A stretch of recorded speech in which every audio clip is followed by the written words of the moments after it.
Hwaĩ-inĩ wa muthenya wa kana tarĩki 21 mweri wa gatano taũni-inĩ ya Kisii, ciana 10 cia gatagatĩ ka mĩaka 5 na mĩaka 10 irahithũkirio ihingĩirwo nyũmba-inĩ ĩmwe ya gũkomborwo thutha wa gwĩtanĩrwo nĩ arĩa mathambagia nyũmba icio. Natoka. Watoto sasa walikuja usiku wa leo. Komanda wa borithi kaunti-inĩ ya Kisii Charles Kasses nĩekĩrĩte mũkonde ũhoro ũyũ atĩ mũndũrũme wĩtagwo Maximilian Stanley araigĩte ciana icio nyũmba-inĩ ĩmwe ya ũgendi, akiuga muoroto wake ũrarĩ gũcingĩria mũbango-inĩ wa gĩthomo ũrĩa augĩte ũrarũgamagĩrĩrwo nĩ kanitha wa SDA. Walikuwa wanaleta watoto sehemu ya Kenyenya kwa kanisa ya SDA ya inaitwa Eberenge Church, SDA Church, kwa usaidizi wa masomo, yani sponsorship.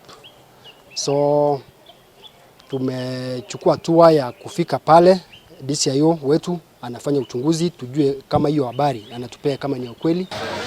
No mũrũgamĩrĩri wa kanitha wa FDA kaunti-inĩ ya Kisii James Ondabu augĩte rekondi-inĩ cia kanitha ũcio gũtirĩ mũhunjia wĩtagwo Maximilian Stanley, akiuga mwĩkũĩrwo ũcio nĩ arathũkia rĩtwa rĩa kanitha ũcio.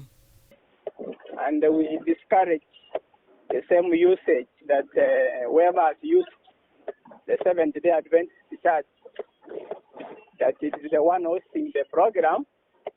The SDA Church is not aware of the same, and we condemn such a usage of the SDA Church name.